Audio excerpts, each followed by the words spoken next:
Hey guys, I'm JanetOnOccasion, and today we're playing another Total War Warhammer II Battle Replay. So this one is actually between Loremaster Sotek and ODM MG54, I think? I'm crap with names, they've got numbers and stuff in them. Anyway, yeah, good player of the ODM clan, and Loremaster Sotek. You know, he's been here before, so yeah, I'm sure you know him. Anyway, it's a great battle. So it's actually Dwarves versus Tomb Kings, and this was... it was an insane fight, honestly, so we're going to check it out. So you can see Loremaster Sotek's got some Dwarf Warriors in the front. Behind them he's got some Longbeards with great weapons. So obviously these guys will be able to deal with skeletons, these guys will help against the slightly larger things, and they're much better holding force, they'll last a lot longer. But it means that hopefully these guys can soak up some of the arrows. Also he's got some Iron Breakers that are just going to be crazy strong, you know. They've got so much armour, very useful, very good for holding for a long time. And in the back, there's the biggest surprise for me. He's got 2 units of bolt throwers, and bolt throwers haven't really had a great sort of purpose for the dwarves, really. Usually cannons just do the job better, you know? But he's got 2 bolt throwers, so fairly cheap, and quite a lot of artillery there. And yeah, so we'll see how they do. Also, you can see he's got some Quarrelers in the back, he's got some Thunderers, he's got the Dragonback Slayers, and he's got some extra Slayers there. And he's also got the usual sort of, you know, double hero here. He's got the Runesmith, and he's got the Thane, so Tormentor Sword and the Thane for pinning things down, fantastic. Runes are just great for support, and also, you know, that sort of withering rune of Wrath and Ruin. And also, he's got Belegar Ironhammer, so very sturdy lord. I really like Belegar, you don't see him often. I mean, if we have a look at him, he's got some great stuff. So if we look at his, like, buffs, he's got Revenge Incarnate, which he can use on himself, just to make him crazy good, really high weapon damage. That'll put him up to, like, 750 weapon damage, you know, for 57 seconds as well, which is madness, and really high melee attack, which means he'll hit constantly. Also keeps his leadership up really high. And then the Mighty Oathstone as well. I mean, that is huge. So 27 melee defense to everything near him is huge, and expert charge defense, which is really going to help against those big monsters. So I love this guy as a pick. You know, also he's got a load of other little buffs and things. You know, for himself, extra armor piercing damage. I just think he's a great pick. You know, obviously encourage. He's also got the runes there hitting him. It's great. He's fantastic. I think this is a great matchup for him. He's just so resilient. I mean, look at that, 55 melee defense and 69 melee attack, and that's only going to go up, you know, over 100. And, you know, when he's got 750 weapon strength, which is just massive. He's going to be an absolute titan killer. So, really want to look out for that. So, pretty cool army. You know, so let's have a look. So here you can see some carrion, great for sort of bogging down, you know, sort of artillery and ranged units. So really useful. You want to bog them down nice and quickly. Obviously you want to get your guys in position first, but still. Also here you can see he's got a Tomb Prince. So Tomb Prince can be really useful. They're just very sturdy. So if you have a quick look at them, you can see he's got anti-large, which isn't going to be too helpful in this matchup, to be honest. But he does have some great curses, so he can rampage everything near him, you know, get those dwarves all blobbed up, and then trample them with the Kemrian War Sphinx, which is pretty great. Also, you can see he's got some Nehekara Horsemen. They're going to be good for just, you know, getting the back line and harassing, mopping up fleeing units. He's also got a load of Tomb Guard in the front, along with some Skeleton Warriors by the looks of it. So is that 2 Skeleton Warriors, 2 Tomb Guard. He's got Skeleton Archers in the back, including the Blessed Legion of that. The Blessed Legion, yep. And so these guys will be really good for, you know, that armor sundering, which is fantastic. Could be really useful against the dwarves. And, oh, yeah, okay, so that's, okay, he's got 2 Tomb Guard, does he? Okay, sorry, no, Tomb Guard, 3 Skeleton Warriors.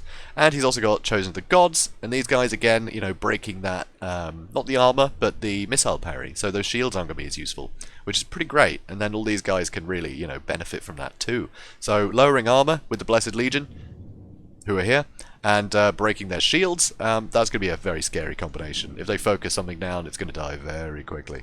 So yeah, that's about it. So let's get into it. It's already been ages. God, I've been talking too long. So anyway, you'll see Loremaster, you know, he's still just postured on this hill. He's sort of waiting to see what happens for a while. He's moving some guys around. So you can see he's got his Quarrelers facing this way in case the Carrion come in. Because the Carrion aren't going to hold up well against Quarreler fire, honestly. So it's good to see Quarrelers, actually. You don't often see them. Because Rangers tend to do very well, sort of, you know, in a similar role. But these guys do have a little bit more armor. They're a little bit more survivable. Not as much as Bugmans, but more than the standard Rangers. But you see Bugmans a lot, because they're very good at trading with ranged units, you know. But, yeah, I mean, they're pretty sturdy, just with that armor. They're going to shrug off most of the range damage from, you know, these kind of units. So it's pretty cool. So you can see Carrion taking a little bit of damage. So far that puts Sotek in the lead. I know, very slight lead, but it's a lead. So yeah, pretty good. So these guys are still moving up. Come on, guys. Come on, got stuff to look at. So he's keeping these guys a bit hidden because he doesn't want them getting shot at too much by artillery on the way up, which is very clever. So it's still keeping these guys back for now, waiting to see, you know, what he can take advantage of. So very considered approaches by both of them. You know, Lawmaster Sotek is still edging forward. Obviously, he doesn't want his bolt throwers to be in this valley because they won't be able to hit anything through here. So he's rushing to the next hill, try and get that high ground, which I think is a good bet. You know, you don't want to be in this valley, but this was way too far back. He wants to play more aggressively.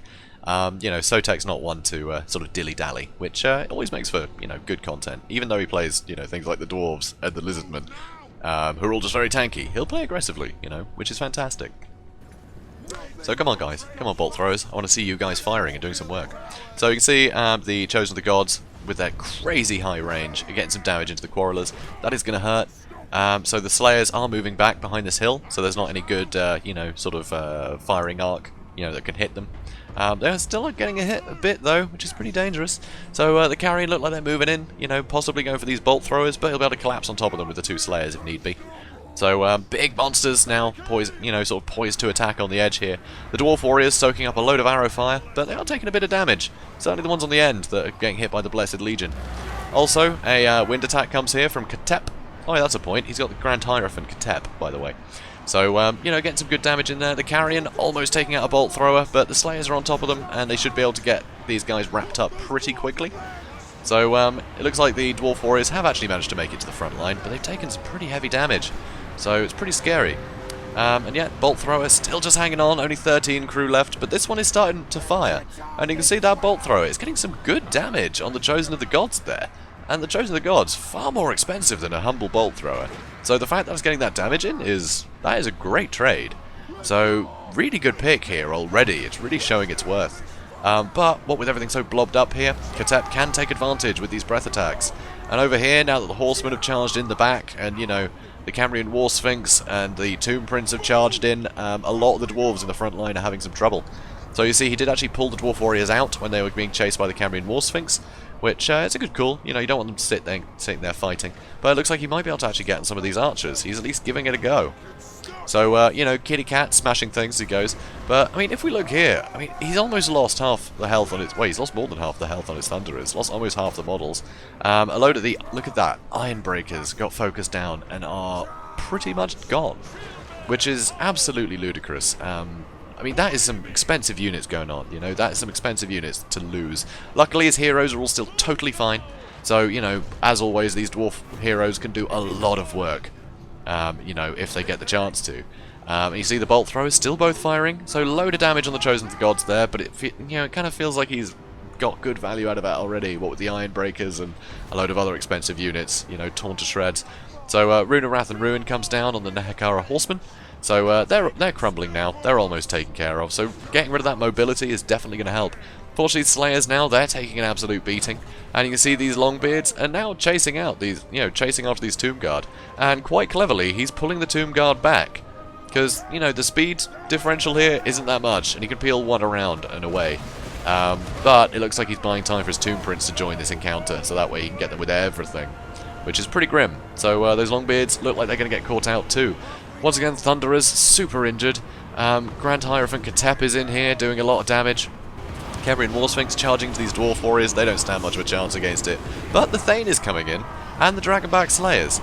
So that is not great for it anymore. So if he gets the Tormentor Sword on it, and gets a good wrap with these Dragonback Slayers, obviously you can see he's got Usek's, I can never say it, guys, the Incantation of Desiccation, there we go. That's landed on all these guys, so their melee attack and defense is way down. So pretty grim. But it doesn't look like he's proccing the Tormentor Sword yet. He's going to wait for him to try and escape before he hits that. So here, another Incantation of Desiccation. Another one? Seriously, blimey. Okay, so that's pretty grim. But doing a load of damage to Grand Hierophant Katep here. He's not a duelist. He cannot fight Belagar or Runesmith. So suddenly, he's without his lord, and the dwarves are actually looking a lot more comfortable now. So you see over here, the Longbeards, they're fighting 2 units of Tomb Guard. That's a lot of expense in Tomb Prince infantry, Tomb King infantry. Bolt throwers, they're still firing. They're getting some damage on the Cameroon War Sphinx. That's taking an absolute beating. So these Dragback Slayers really getting their money's worth out of them. That War Sphinx is crumbling now. It is taking a ton of damage, and these Bolt throwers are just applying so much pressure. I mean, if we have a quick look at their damage here, you can see they've got 124 damage, and if we can look quickly, so you see bonus versus large is 30, and it's 116 armor piercing damage. Like anyway, so 6 of these things firing, that's going to add up really quickly because they fire pretty damn fast. So here, Ushabti gets spawned at the back to shut these guys down. Luckily, there is still a unit of Dwarf Warriors that can come and try and slow these guys down a bit. Unfortunately, the handgunners are gone, so it doesn't really leave much to stop the Ushabti. But the Cameroon War Sphinx is out, so yeah, the bolt throwers have kind of done their job. Now it's basically just down to infantry, and a load of stuff is crumbling. So, I mean, it looked absolutely dire for the dwarves at the start of this, but I mean, what a comeback. Losing Ironbreakers that quickly, and all the front line of Dwarf Warriors being taken care of.